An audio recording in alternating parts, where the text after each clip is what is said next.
Hello, Lars. Thank you so much for joining today's interview and spending your time. I'm very appreciative. My name is Roy from the Bootstrap parent, and Lars is the owner of Quinta and Vento. For those who don't know, Quinta and Vento is a rental resort for groups and for families alike here in Portugal on the Silver Coast.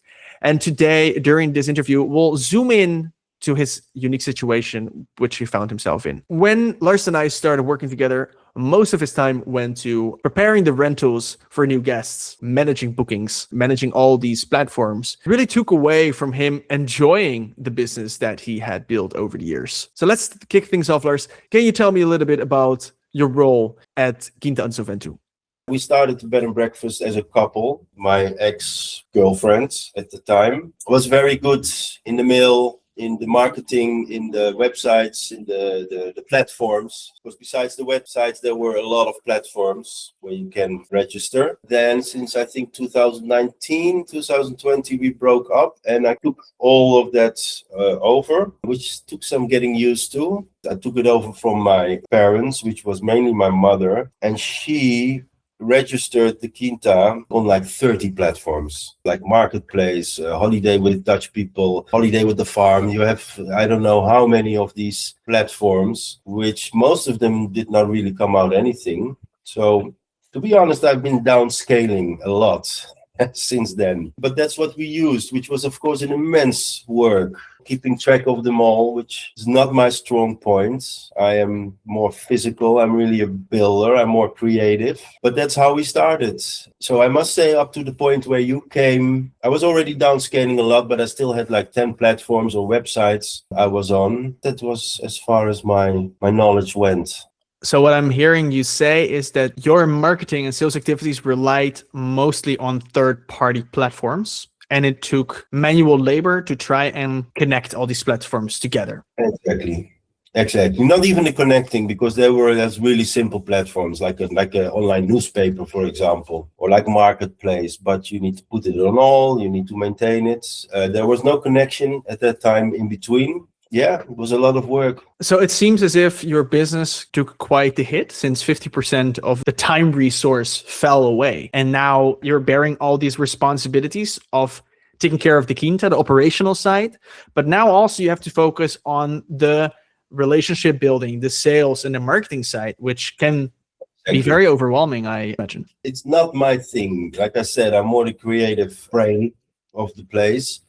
What is very important and what was very strong on her side is reaction. There was a response of within 5 minutes, and that is very, very powerful. I can be quick too, but I could kind of miss it, or it could come up to a day or half a day before a reaction was in. And in this business, I think the first hour at least is essential to have a quick response. Yeah, how did you feel handling these challenges at the time, to handle so many channels and now also being responsible for responding fast? How did you manage? It was overwhelming.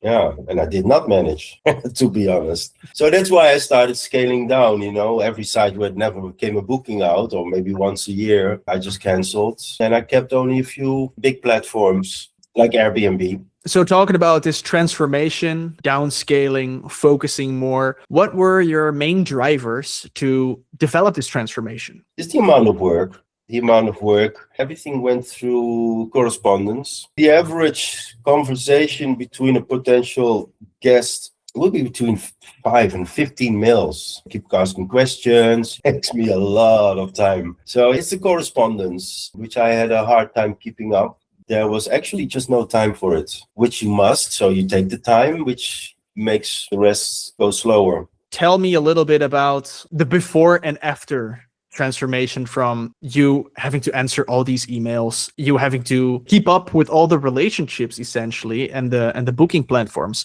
So what was the result after, once you have implemented the automation and the integrations between the applications that you're using? Immense change. At least half of the time opened up, a relief. I'm not very technical. I'm not very good on the computers. So having that set up, I never had automatic responses for example, up to 80-90% less work. The automatic response is kind of the way I talk. the way I would write an email. It saves a lot of time. Through the site, half of my bookings, I just don't even talk to the people. They book, I see the money appear on my in my email or on the paying platform, and they get a response. Thanks for your payment. We're looking forward to meet you in the summer. And I think that's what lots of people actually also like. Find a nice place, they want to book, they want to pay, and they want to have their holidays set. They don't need to endlessly talk to the people or something like that.